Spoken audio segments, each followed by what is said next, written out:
My name is Sarah Chen. I am 28 years old. I'm a software engineer. And 2 weeks ago, my mother handed me an invoice for $280,347.89.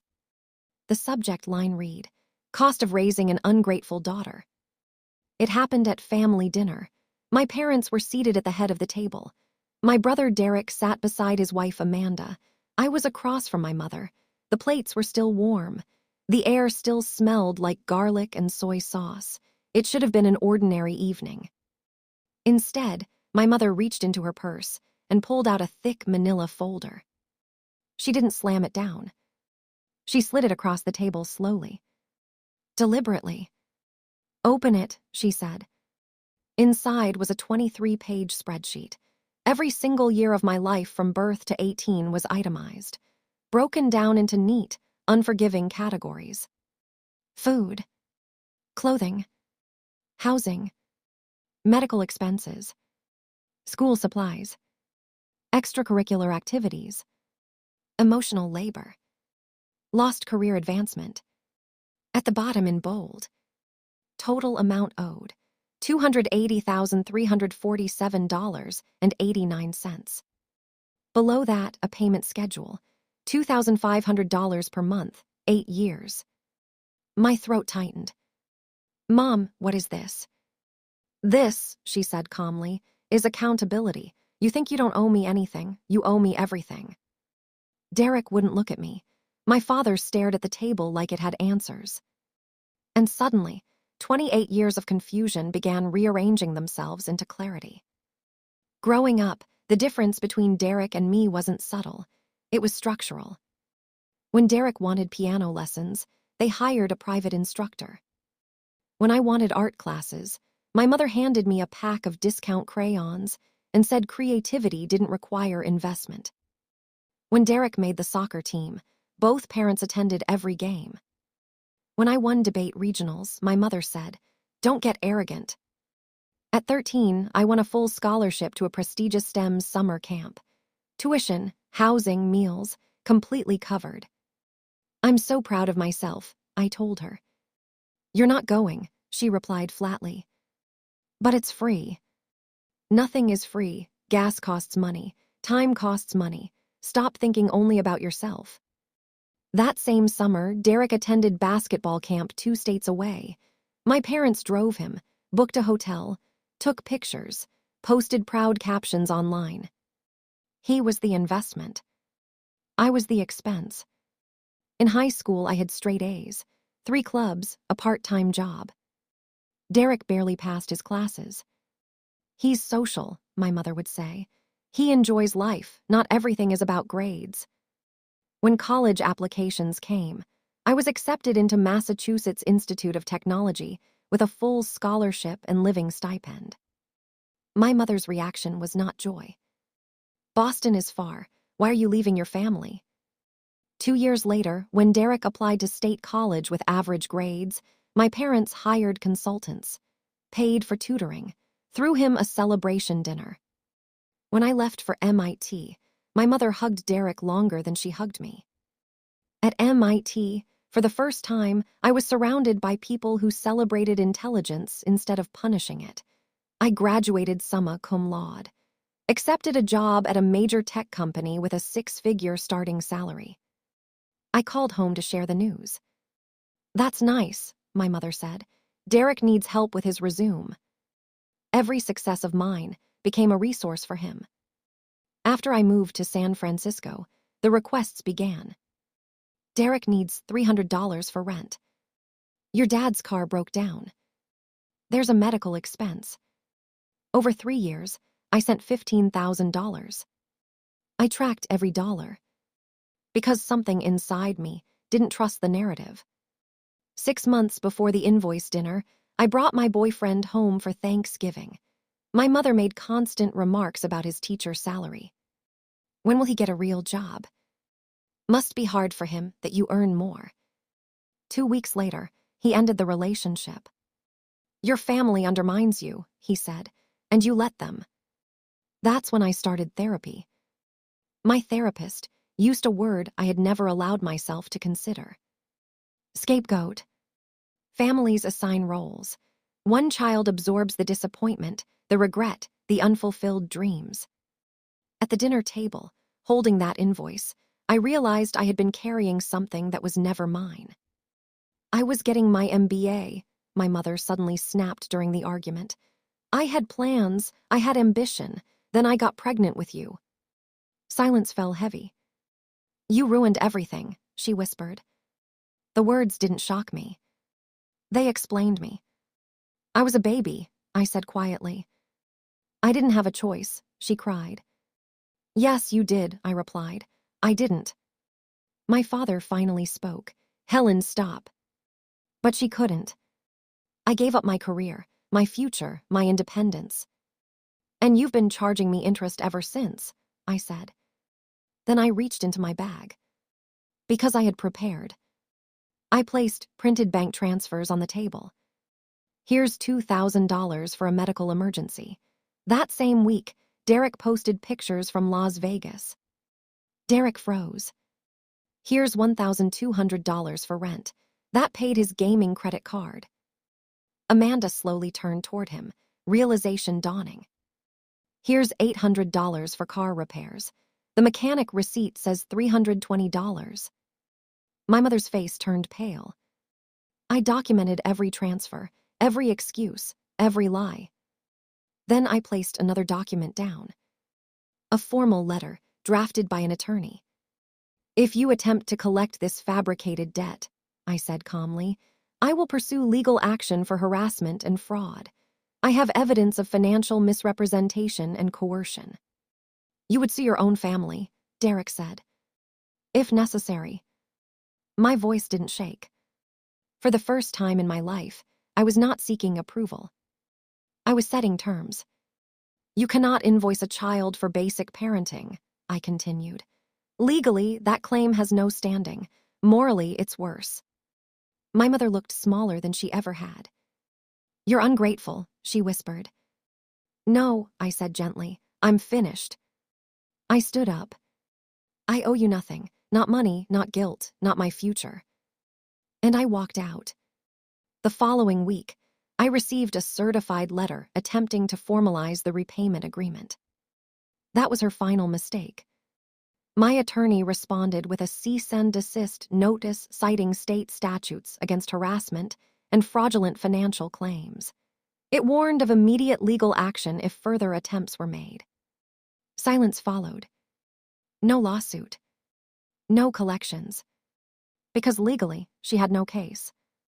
3 months later, Derek moved out. Amanda separated from him after discovering years of financial dishonesty. My father sent a quiet email. I should have protected you. I'm sorry. I didn't respond immediately. Healing requires distance. 6 months later, my mother sent one message. I'm in therapy. I projected my regret onto you. I'm beginning to understand. I read it and closed it. Forgiveness is optional. Boundaries are not. Today I am promoted again, financially stable, emotionally clearer, surrounded by people who respect me. The invoice never returned. Because control only works when you believe you owe something. And I finally understood the truth. I was never a debt. I was never the cost. I was the reminder of a life she chose and resented. And I refused to carry that bill any longer. I thought walking out would be the climax. It was. It was the beginning. The first week after that dinner felt like emotional whiplash. My phone lit up nonstop. 23 missed calls the first day, voicemails, long texts, emails with subject lines like, "How could you?" And "After everything we did for you." I didn't respond. Silence was my first boundary. Then the pressure shifted. Relatives started calling. A mother sacrifices everything. You only get one family. She's heartbroken. Interesting how nobody mentioned the invoice. Nobody mentioned the $280,347.89. Nobody mentioned the 23 pages of itemized resentment. The narrative was already being rewritten. So I did something different. I controlled the story. When an aunt messaged me saying, "Your mom told us you refused to help the family financially," I calmly replied with a PDF attachment. The invoice, highlighted, along with the payment plan, and a simple sentence, "This is what I was asked to sign." The silence that followed was louder than any argument. Within days, whispers began circulating back to my mother. She had expected shame to corner me. Instead, transparency cornered her. 2 weeks later, she attempted one more move. A certified mediation request arrived in my mailbox. She was trying to frame it as a family financial dispute. That's when my attorney escalated. A formal response was filed stating that any further attempt to characterize parental expenses as recoverable debt would be considered harassment and intentional infliction of emotional distress. It included documentation of misrepresented emergency funds sent to Derek. There is something very powerful about seeing your trauma translated into legal language. It removes emotion. It becomes fact. And facts don't tremble. 3 days after the legal response, Derek called. "She's not sleeping," he said. "You didn't have to involve lawyers." "I didn't involve lawyers," I replied calmly. "She did when she tried to collect." He was quiet. For the first time, he sounded small. I didn't know she was going that far. "You knew about the invoice." Silence. I thought she was just venting. "She printed a payment plan." He didn't have an answer. A month later, something unexpected happened. Amanda contacted me again. "We're separating," she said. "After that dinner, I went through our finances. I found credit card statements, transfers, things Derek never told me about." The truth was expanding beyond me now. It wasn't just about favoritism. It was about a family structure built on denial.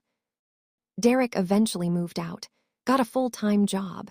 For the first time in his life, he had to manage his own bills. Accountability changes people when comfort disappears. Meanwhile, I kept going to therapy. I expected anger to surface. Instead, grief did.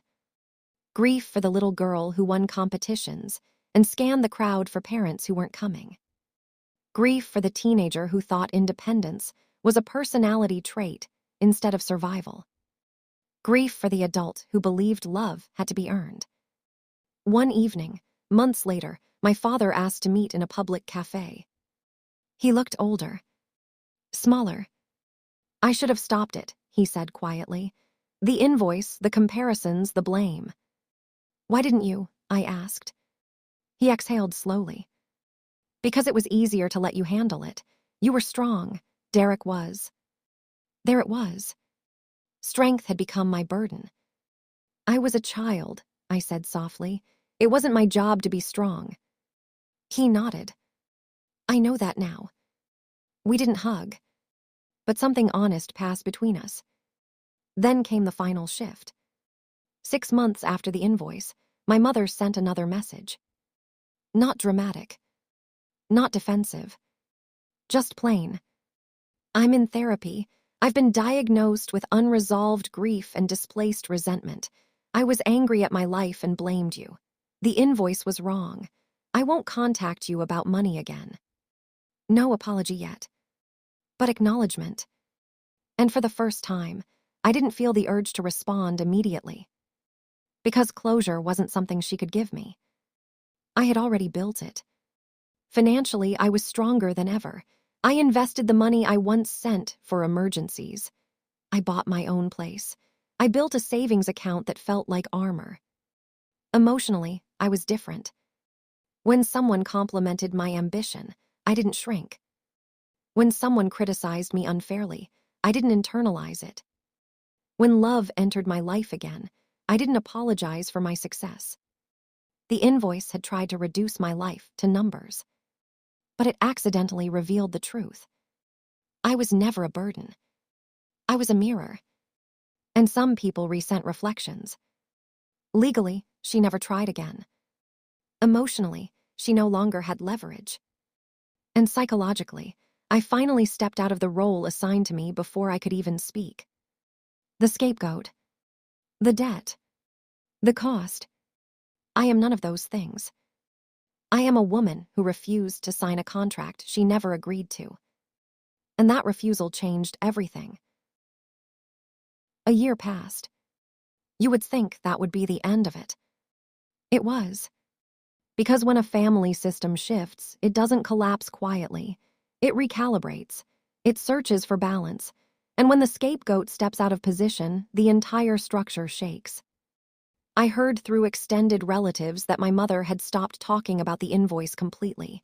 It had become a misunderstanding, then a moment of stress. Then eventually, it was something that never really happened the way Sarah says. Revisionist history. But this time, I wasn't trying to correct the narrative. I was building a new one.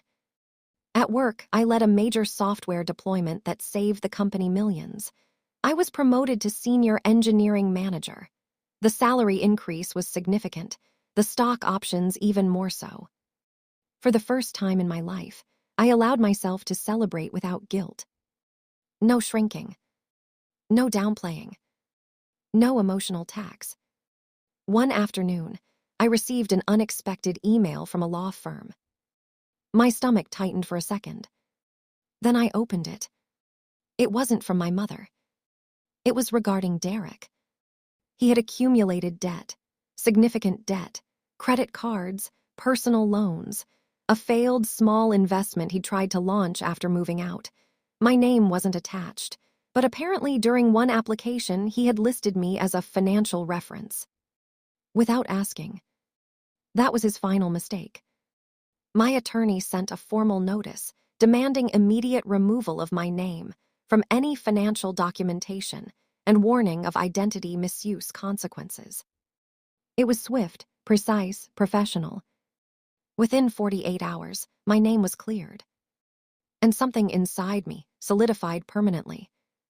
Boundaries are not emotional speeches. They are enforced lines. A week later, Derek called. Not defensive this time. Not manipulative. Just tired.